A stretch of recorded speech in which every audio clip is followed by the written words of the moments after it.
Avant de plonger dans cette histoire incroyable, pensez à vous abonner à la chaîne et à activer la cloche.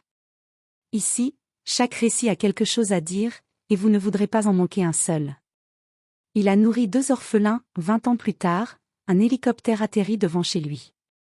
Dans les hauteurs froides et sauvages du Nouveau-Mexique, à la lisière de la ville reculée de Silver Mesa, vivait un homme seul, à moitié oublié du monde, dont Mateo Riva.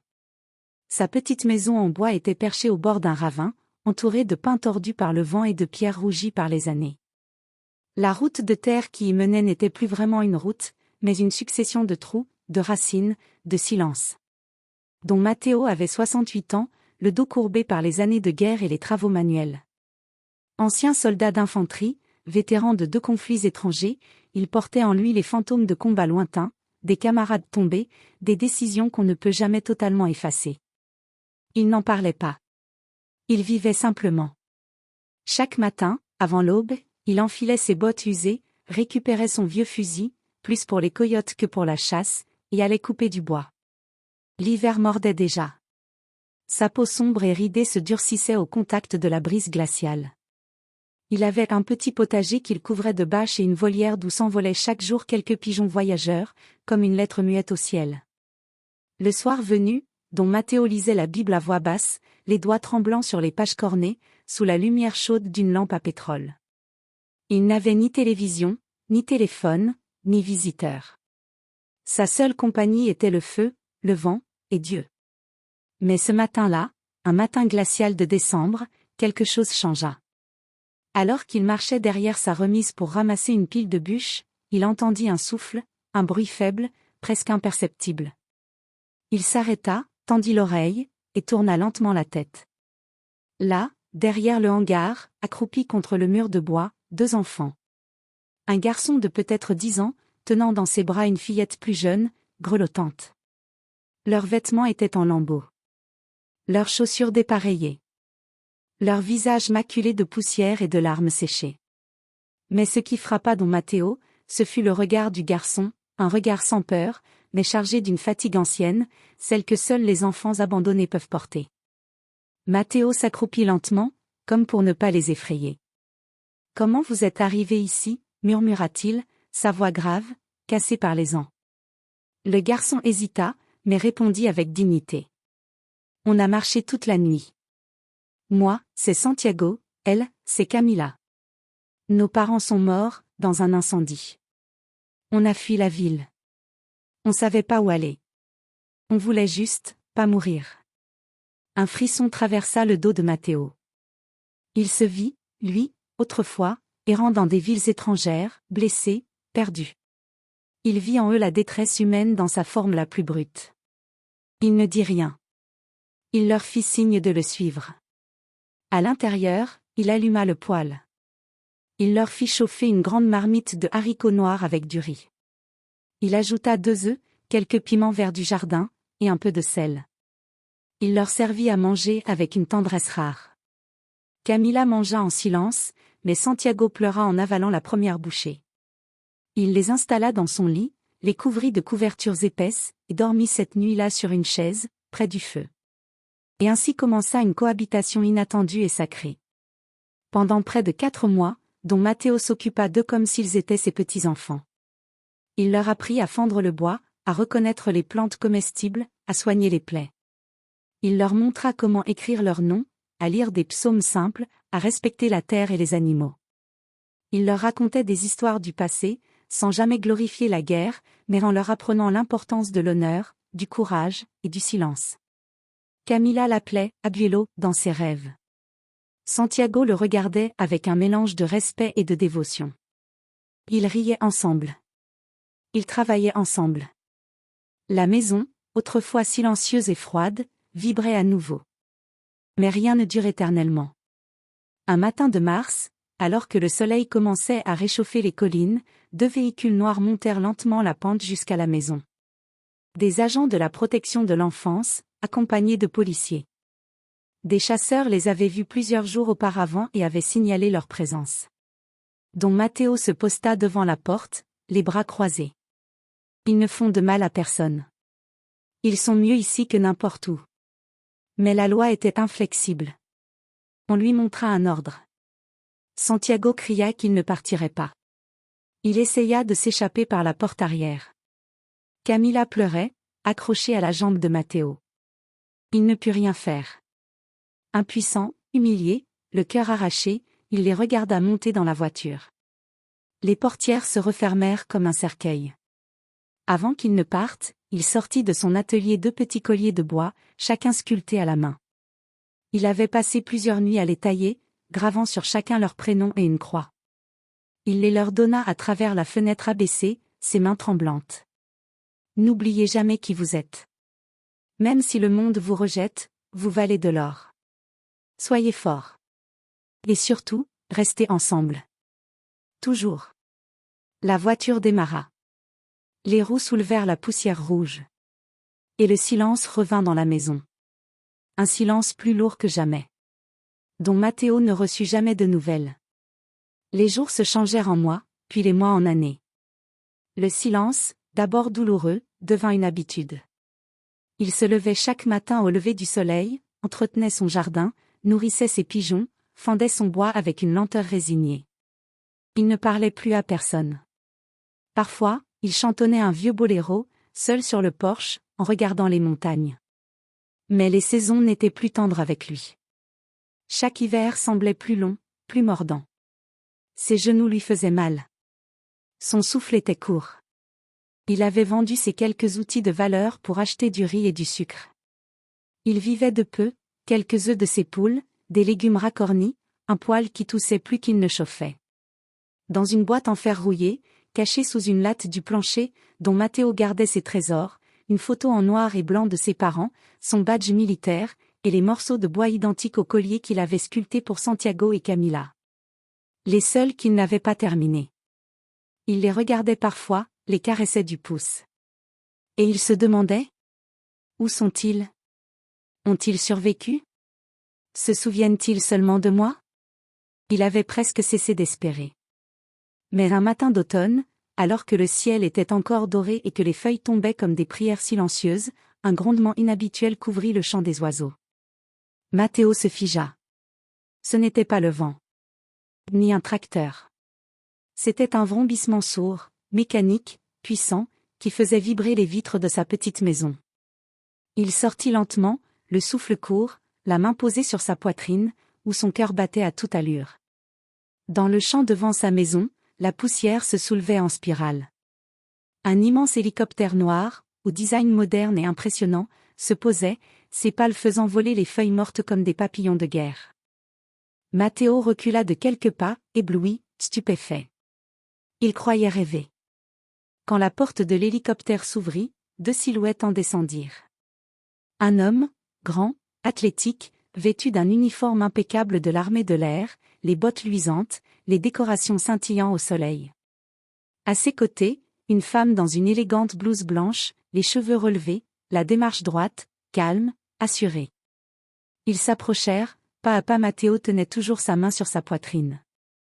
La femme s'arrêta à 2 mètres de lui. Elle le regarda longuement, les yeux brillants.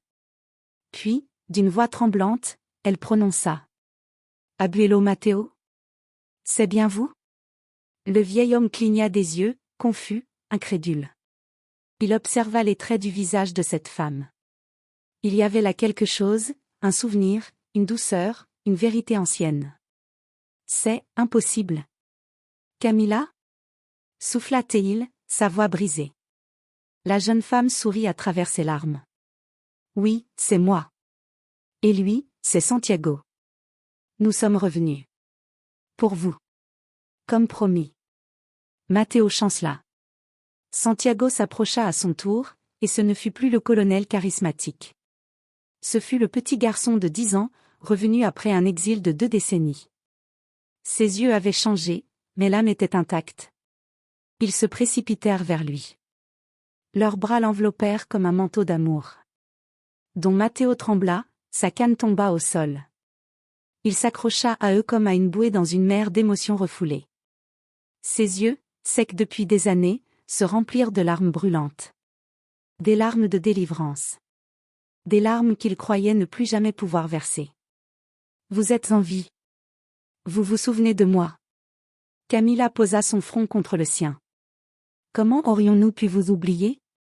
Vous nous avez sauvés. Vous nous avez aimés sans rien attendre. Aujourd'hui, c'est à nous de prendre soin de vous. Et dans le vent d'automne, au milieu de la poussière soulevée par les pales de l'hélicoptère, 3 générations se retrouvaient, l'homme solitaire, et les 2 enfants qu'il avait nourris autrefois, devenus des géants. Santiago était aujourd'hui colonel dans l'aviation. Mais ce titre ne racontait qu'un fragment de son parcours. Après avoir été placé en foyer avec sa sœur, il avait traversé des années de lutte, de solitude, de colère. Mais une chose ne l'avait jamais quitté, le souvenir de cet homme au visage buriné, à la voix grave et douce, qui les avait accueillis sans poser de questions. Ce souvenir était devenu sa force. À l'adolescence, Santiago avait choisi la rigueur. Il s'était engagé dans l'armée, déterminé à devenir un homme d'honneur, comme Don Matteo. Il avait été accepté à West Point, l'une des académies militaires les plus sélectives du pays. Là-bas, entre les entraînements épuisants et les nuits blanches d'études, il gardait autour de son cou un collier de bois, celui que Matteo lui avait offert, comme un talisman. Après plusieurs années de service et plusieurs missions à l'étranger, il avait créé une entreprise d'aéronautique innovante, spécialisée dans les drones de secours et les hélicoptères de transport médical. Il n'oubliait jamais que tout avait commencé dans une cabane glaciale du Nouveau-Mexique, avec une soupe chaude et un homme silencieux. Camilla, quant à elle, était devenue chirurgienne humanitaire. Elle avait travaillé dans plus de 20 pays, de la Syrie au Soudan, du Honduras à l'Afghanistan. Sa spécialité, la chirurgie de crise. On l'appelait « doctorat de los milagros » dans certains villages.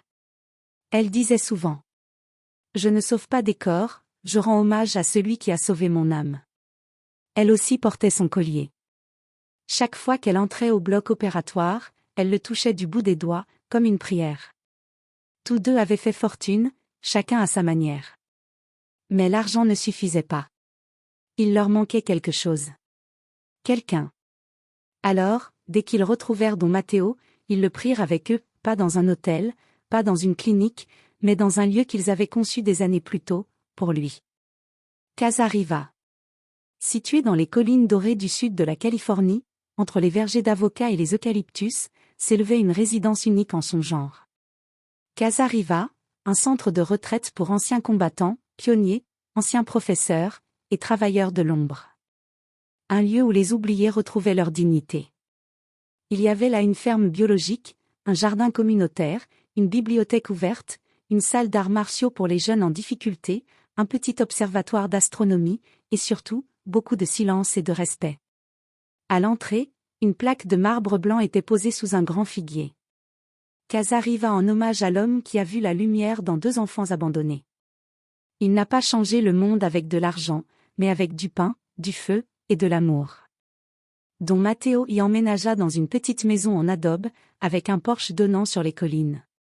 Ses pigeons, que Santiago avait fait transporter par avion, roucoulaient dans une nouvelle volière, construite à l'identique. Chaque jour, des enfants du quartier venaient lui parler.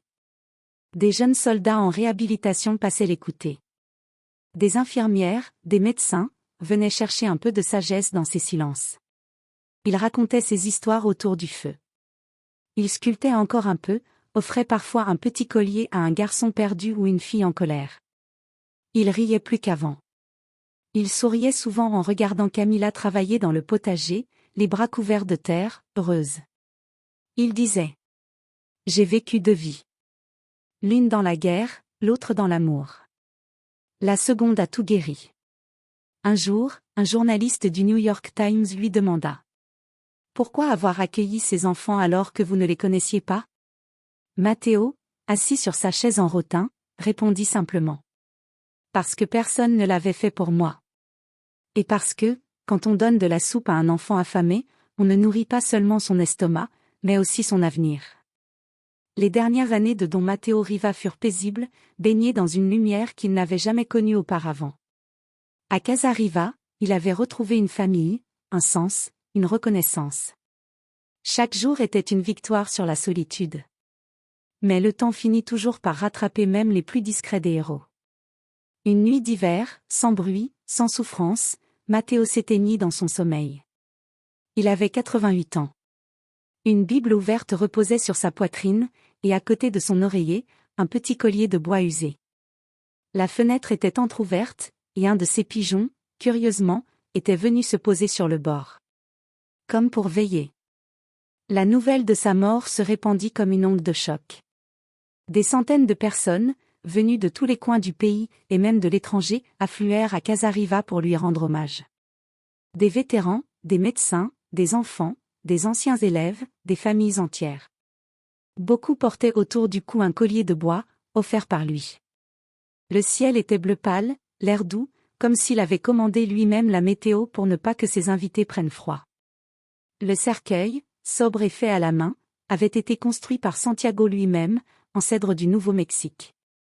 Sur le couvercle, une sculpture finement gravée, 2 enfants tenant la main d'un vieil homme sous un grand arbre. La cérémonie eut lieu en plein air, dans le jardin central de Casariva, sous un grand chêne centenaire. Les drapeaux furent abaissés. Une formation d'hélicoptères militaires survola lentement les collines, en hommage à l'homme qui, un jour, avait semé l'amour comme d'autres sèment des armes. Camila s'avança la première. En blouse blanche, les traits fatigués mais droits, elle tenait un petit coffret noir entre les mains. Elle s'agenouilla près du cercueil, ouvrit la boîte avec lenteur. Dedans, soigneusement enveloppés dans du velours, se trouvaient les 2 colliers de bois d'origine, ceux que Don Matteo leur avait offerts 20 ans plus tôt. Camila les prit délicatement, ses mains tremblantes. Puis, avec une infinie douceur, elle les glissa entre les mains croisées du défunt, refermant lentement ses doigts autour. Elle y déposa aussi un petit papier plié, une lettre écrite par Santiago et elle, qu'ils ne lirent jamais à haute voix, mais dont ils savaient qu'ils comprendraient chaque mot. Elle se redressa, essuya ses larmes, inspira profondément, et s'adressa à la foule. Nous sommes devenus ce que nous sommes grâce à lui. Pas grâce à une institution. Pas grâce à un programme d'État. Mais grâce à un homme seul. Un homme qui, au lieu de détourner les yeux, nous a regardés comme des êtres humains. Il n'a pas vu 2 enfants sales. Il a vu 2 âmes abandonnées. Il a choisi de nous nourrir, de nous réchauffer, de nous aimer. Ce qu'un gouvernement n'a pas fait, un vieil homme fatigué l'a fait. Il a semé l'amour, et sa récolte a traversé le monde. Personne ne parla pendant plusieurs minutes. Seul le vent bruissait dans les feuilles. Puis, lentement, un à un, chaque invité s'avança, déposant une pierre, un mot, un dessin, une médaille, autour de la tombe. Des enfants laissèrent des jouets. Un vieil homme posa sa canne. Une infirmière déposa un stéthoscope. Un soldat y laissa sa plaque militaire. Ce n'était pas seulement un enterrement. C'était une offrande collective à un homme qui n'avait rien demandé, mais avait tout donné. Sur sa pierre tombale, gravée à la main par un artisan local, on pouvait lire. Don Matteo Riva, 1936-2024. Il a nourri 2 orphelins. Et 20 ans plus tard, ils lui ont offert un foyer éternel. Astérisque. En dessous, Santiago fit ajouter une inscription en espagnol, la langue que Matteo leur avait apprise jadis. El que siembra amor, cosecha eternidad.